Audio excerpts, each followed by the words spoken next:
we are covering Paradental Cyst. Welcome back to Last Night Dentistry.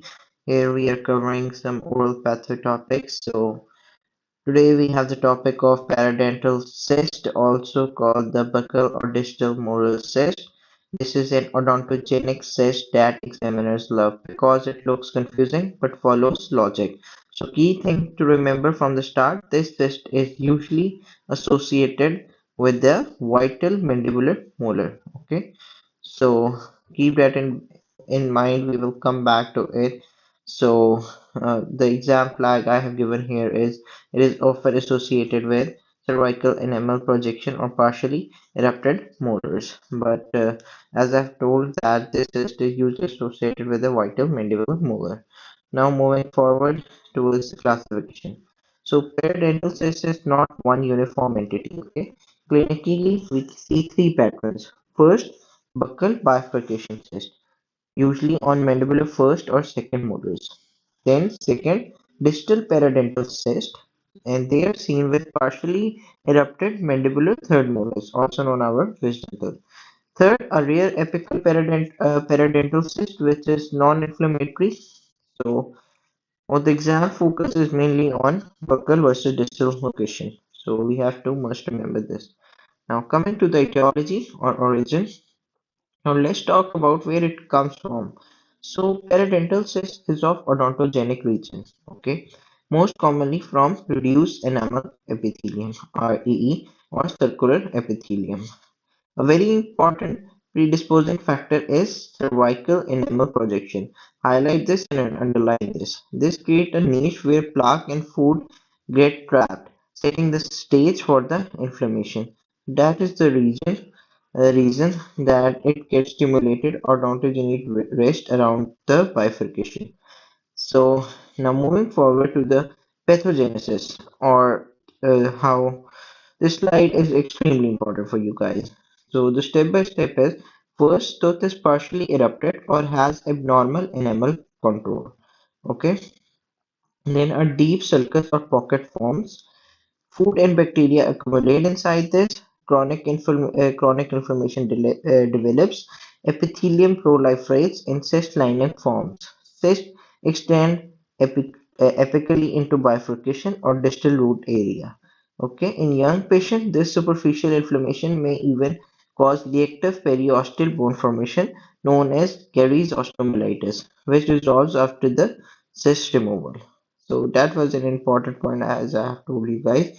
So exam high yield question is concept is that buccal bifurcation cyst or distally displaced third molar cyst. So you have to remember this. Now coming to the clinical presentation.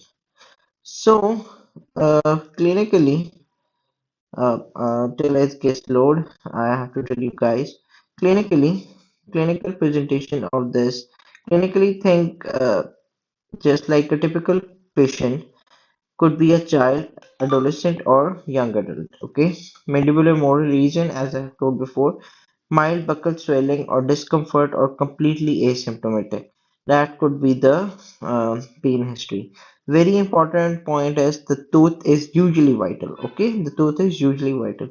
This single point helps you eliminate radicular cyst immediately in MCQs, because in radicular cyst the tooth is non-vital, while in this cyst the tooth is vital. Now, moving forward to the radiographical features. So, in the radiographical features, periodontal cyst can be tricky. Okay, if it's on the buccal aspect, it may not be visible. Okay, why? It may not be visible at all due to superimposition. Mm, coming back at the radiographic features, sorry for that. But when it's on the distal aspect of a third molar, you will see a well circumscribed radiolucency on OPG or periapical area. So also remember, cervical enamel projection is rarely visible radiographically. So since it is getting loaded, you see here that distal cyst of third molar well circumscribed radiolucency, you can see here, visible on periapical or your panoramic radiographs. So exam tests always correlate clinically. Imposition may hide the cyst. Now, coming on the histological feature. Histologically, the cyst is lined by hyperplastic, non-keratinized, stratified squamous epithelium with chronic inflammatory infiltrate. As I have told, it is caused by bacterial invasion, etc. Important point to note it on histology alone, it can look exactly like an inflamed dentigerous cyst. This is an important point. That's why clinical plus radiographic correlation is mandatory. Okay, so as I've told here, that a connective tissue capsule, chronic inflammation is something you have to just see in his histo. Now, coming at the differential diagnosis. So, let's differentiate dentigerous cyst. So, dentigerous cyst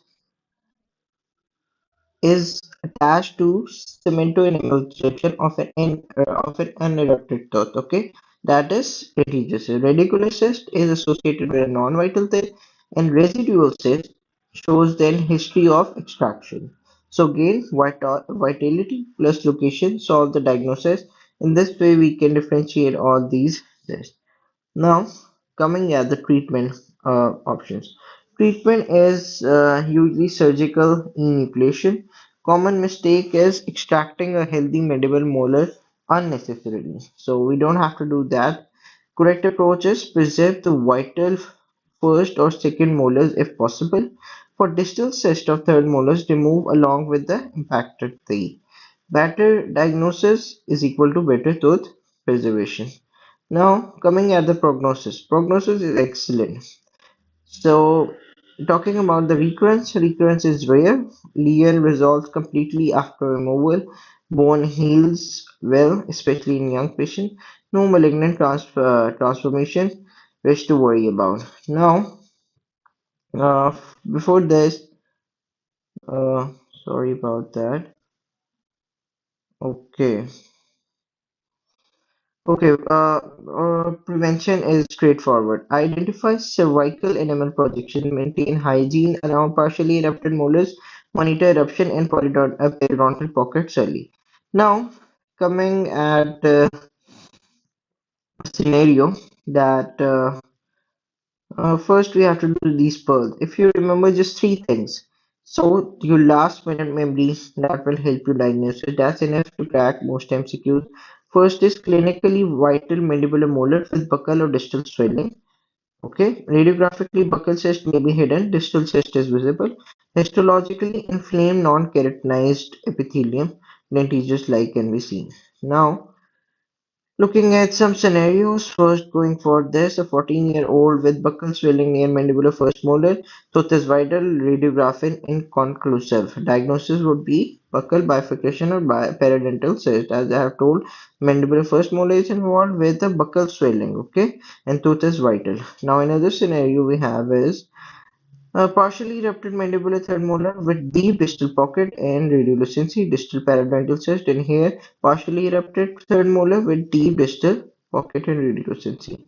So now before moving forward, just some closing lines here for my subscriber who are actually engaged with me is that if periodontal cyst finally makes sense to you now, you will find the entire cyst or jaws section much easier. Subscribe for more oriented examiner thinking explanations, not just these slides. I hope you find this easy and you will definitely subscribe my channel as it will motivate me, and that's why I keep making these videos and just cover all the BDS concepts and topics around this. But please make sure to subscribe as this motivates me. Thank you very much.